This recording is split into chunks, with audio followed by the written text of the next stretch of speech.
আসসালামু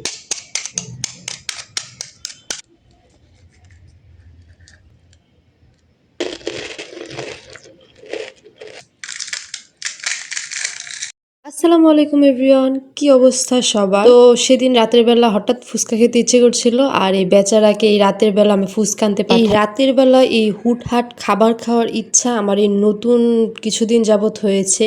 খুবই খারাপ অভ্যাস।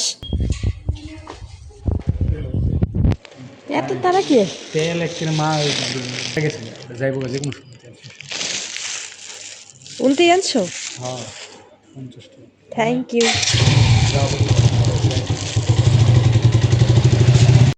যাই হোক, তারপর সে চলে যায়, আর আবার সেই শক্তি নিয়ে আমি এই 5তলা সিঁড়ি বেয়ে বেয়ে উপরে উঠি। মানে এখন রাতের বেলা খাইতে ইচ্ছে করছে, কষ্ট তো করাই লাগবে, কিছু করার নাই। আর এখানে আমি আগে কিছু নাটক দেখছিলাম, আমার খুব ভালো লাগে এই নাটকগুলো। হুমায়ূন আহমেদের প্রত্যেকটা নাটক আমার এত এত পছন্দ। ওনাদের নাটকের মধ্যে না ওই আর্টিফিশিয়াল ব্যাপারগুলো নাই, যার কারণে আসলে ভালো লাগে নাটকগুলো দেখতে। যাই হোক, তারপর আমি টকগুলো একটা বাটিতে ঢেলে নিই।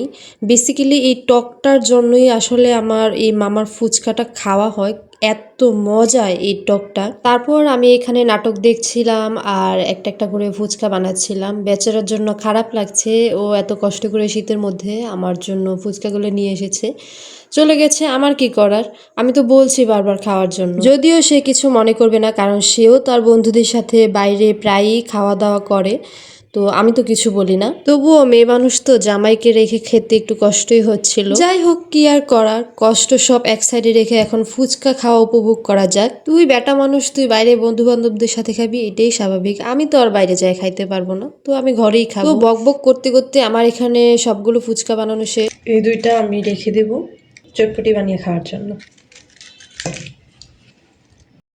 তারপর প্রত্যেকটা ফুচকার মধ্যে আমি একটু একটু করে টক দিয়ে দিয়ে নিচ্ছিলাম। ফুচকা খাওয়া শেষ করার পর যে বাকি যে ডাবলিগুলো ছিল সেগুলো আমি প্লেটের মধ্যে নিয়ে অল্প অল্প করে টক দিয়ে মাখিয়ে নিচ্ছিলাম।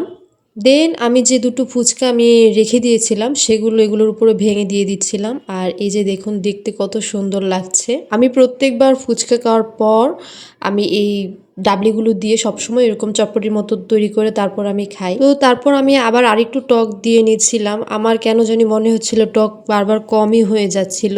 তারপর ঘরে লেবু ছিল, আমি একটা লেবু কেটে এনে এটার উপর দিয়ে নিই। এক ঢিলে দুই পাখি মারা হয়ে গেল, আমার ফুচকাও খাওয়া হলো, চটপটিও খাওয়া হলো। এরকম কে কে করেন অবশ্যই কমেন্ট করে কিন্তু জানাবেন। কে কোথা থেকে ভিডিওটা দেখছেন অবশ্যই কমেন্ট করবেন। আপনারা কমেন্ট করলে আমার ইচ্ছে করে আরো একটু বেশি বেশি করে ভিডিও দেওয়ার জন্য। মোবাইলের মধ্যে অনেক ভিডিও জমা হয়ে আছে, এগুলো অলসতার কারণে এডিট করে আপলোড দিতে ইচ্ছে করে না। আপনারা যদি চান তাহলে আমি ডেইলি ব্লগ চেষ্টা করব আপলোড দেওয়ার জন্য। যদি আপনারা দেখতে চান অবশ্যই কিন্তু আমাকে কমেন্ট করে জানাবেন। আর আপনাদের ধন্যবাদ তো না দিলেই না, আপনারা এই পর্যন্ত যদি সাপোর্ট আমাকে না করতেন আমি এত দূর পর্যন্ত আসতেও পারতাম না। যদিও আমি তেমন একটা ভিডিও বা কোনো কিছুই আপলোড দিই না, বেশি একটা অ্যাক্টিভ থাকি না ফেসবুকে, তবুও আলহামদুলিল্লাহ আপনারা যতটুকু সাপোর্ট করেছেন আপনাদের অনেক অনেক ভালোবাসা পেয়েছি। যাই হোক, এভাবেই বেশি বেশি করে সাপোর্ট করবেন, ভালোবাসবেন, পাশে থাকবেন। ভিডিও শেষে একটা লাইক কমেন্ট করতে কিন্তু ভুলবেন না, আর বেশি বেশি করে ফলো দিয়ে রাখেন, তাহলে আমার প্রত্যেকটা ভিডিও আপলোড করার পর আপনাদের কাছে নোটিফিকেশন যাবে। তো আজকের ভিডিওটা এ পর্যন্তই।